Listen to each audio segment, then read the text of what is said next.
For the revised Biturbo, there's a new name, Biturbo SI. And as you might expect, SI means the same thing here as on some Japanese makes, fuel injection. The engine itself is much the same as before, a 2.5-liter, 3-valve per-cylinder V6. It's still fed by 2 turbochargers. They're water-cooled and work with 2 air-to-air intercoolers. But the ignition system, with its twin coils and twin rotors inside the distributor, has been revised. And thankfully, fuel delivery is now as advanced as everything else here. Horsepower is up from 185 to 194, and that means the Biturbo's a tad quicker off the line. It turned a 15.4-second quarter mile at 91 miles per hour and went from 0 to 60 in 6.7 seconds. That makes this the fastest Biturbo we've tried yet. Helped, no doubt, by a positive manual shifter with short throws. However, the shift pattern remains race car style with first gear down on the left. An automatic is an option. The fuel injection has also improved the Biturbo's cold starting manners, but we were surprised that our car's engine stumbled a bit until it got up to temperature. The Biturbo brakes haven't been improved, but they still work very well. Our car stopped from 55 and an average of 105 feet. The pedal has a nice solid feel, but it can be a bit touchy for the uninitiated driver. Push too hard and the rear of the car will shift on you. We've always been impressed with the brakes on past Biturbos, but now we're spoiled by the anti-lock systems that have appeared on so many other higher-priced cars. We don't know if or when the Biturbo might get anti-lock brakes. But there are other improvements to talk about. Anthracite Trim replaces the chrome molding on older Biturbos, including the chrome on the grille. This can make for some strange combinations with certain body colors. There's also a spoiler for the rear deck now. Inside, the seats are new with a big bolster design. An ultra suede and leather combination replaces the old leather and vinyl upholstery. The instrument pod is also new to the Biturbo and offers a somewhat more logical and easier to see grouping of the Biturbo's complete instrumentation. The dash now sports an analog clock, and genuine walnut veneer replaces the old Biturbo's plastic. The trim on the doors, however, remains plastic.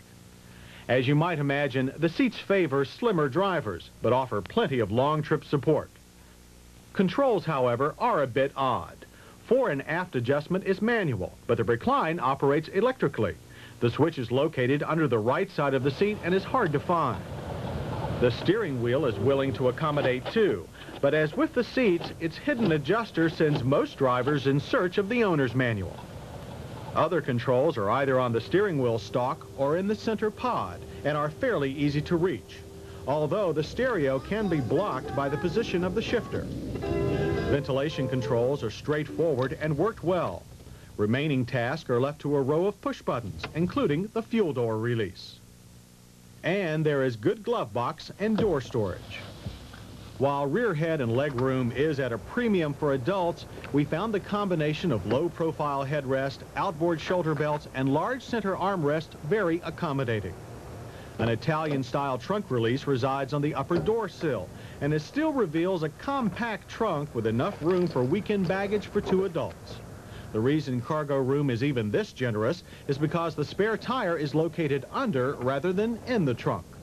In the trunk lid, however, you'll find an emergency toolkit.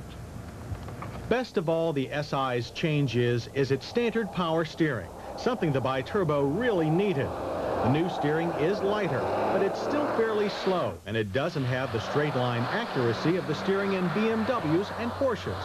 Too bad. Elsewhere, the SI suspension is carried over from the 1986 Biturbo E, which means the tires are 205/60 VR14s rather than the old Biturbo's 195/55s. The springs, shocks, and anti-sway bars are also a bit healthier. As for price, the 1984 Biturbo sold for $26,000. The 88 figure is $37,395. The car's overall finish was in keeping with that price, but we found a couple of annoying quality faults, including an air cleaner retaining strap that broke the first time it was pulled. Even so, the Biturbo hit us just right with its improved engine, instrumentation, and interior. Unfortunately, we aren't smitten enough to overlook the car's somewhat vague steering, cold start stumbling, and lack of anti-lock brakes. For comparison, you could have a BMW 325 IS for thousands less, and it does have anti-lock brakes, but not the Biturbo's mystique. Overall, the Biturbo SI is the best Biturbo yet.